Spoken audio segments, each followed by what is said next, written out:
डगरिया निहाल सखिया निहाल सखिया हे निहाल सखिया निहाल सखिया हे निहाल सखिया। एक बार ताली बजा दे मैं सब कोटी दुल्हा सरकार के लेल कनी जोर से कनी अहू सब बजा दियो भैया। आज भी लाला करिया निहाल सखिया आज भी लाला करिया निहाल सखिया निहाल सखिया हे निहाल सखिया निहाल सखिया हे निहाल सखिया चारों दूल्हा है बड़ा कमाल सखिया चारों दूल्हा है बड़ा कमाल सखिया।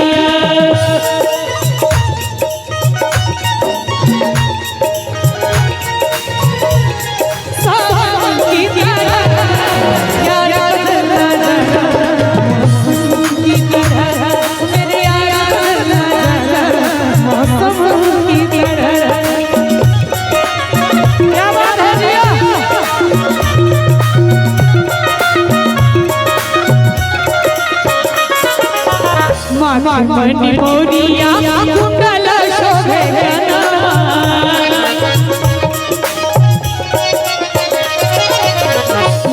मणि मोरिया कुंडल शोभे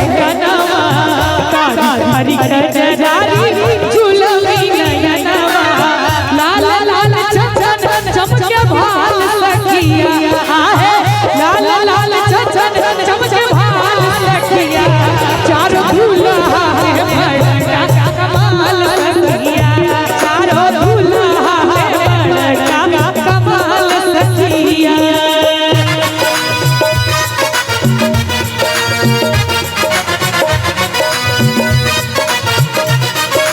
क्या बात है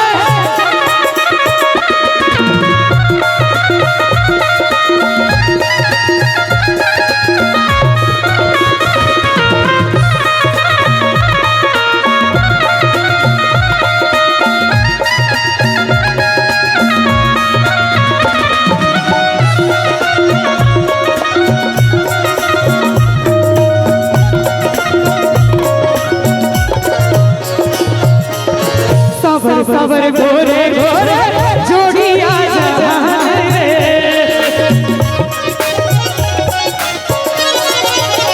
सबर गोरे गोरे जोड़िया अखिया न देखल सुनल नहीं सबर सबर गोरे गोरे जोड़िया अखिया न देखल सुनल रे। और अपना मिथिला के विधि व्यवहार के अनुसार एकटा विधि एहनो लोढ़ा से हिनकर गाल सखिया आहे लोढ़ा से हिनकर गाल सखिया। ई धुआं हमरा ऊपर उड़ै छै। एक बार जोरदार ताली बजाइयो तो सब गोटे मिलके कनिया हो सब बजाइयो पाछू से भोजन भले कैसको चारों दूल्हा में बड़ा कमाल सखिया चारों दूल्हा में बड़ा कमाल सखिया। और जखन दुल्हा दुल्हन वेदी पर बैठी तखन ब्याहक वेदी पर में बैसल चाचक सस चकोरी ब्याहक वेदी पर में बैसल चाचक सस चकोरी चाचक सस चकोरी राम सिया के जोड़ी कहूँ तो कतक सुंदर जोड़ी अरे राम सिया के जोड़ी कहूँ तो कतक सुंदर जोड़ी ब्याहक वेदी पर में बैसल चाचक सस चकोरी ब्याहक वेदी पर में बैसल चाचक सस चकोरी चाचक सस चकोरी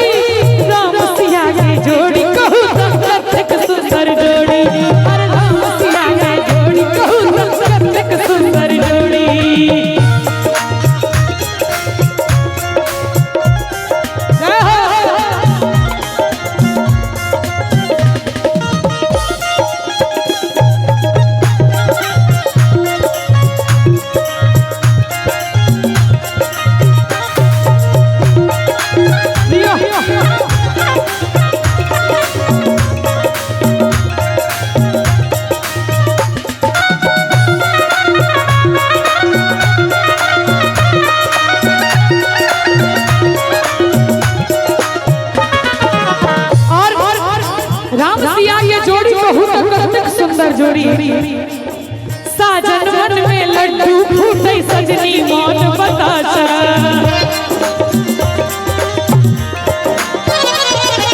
साजन मन में लड्डू फूटे सजनी मौन बताशा मधुर मधुर मुस्कान सब मुझे एक दोसर के भाषा आज कुरान मिलन के देखू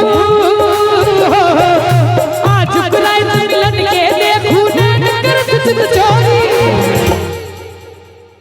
बहुत अच्छा बजा रहे हैं आप लोग। क्या नाम है आपकी बैंड का? बीर एंड देव बैंड। बीर एंड देव बैंड के लिए एक बार जोरदार ताली बजवानी चाहिए। कन्नी दोनों हाथ उठा के ताली बजा दियो हिनका सब गोटे के लिए। पहिल बेर हिनका साथ संगे संगत भ रहल है। am I right? अच्छा मिले राम सिया के जोड़ी बहुत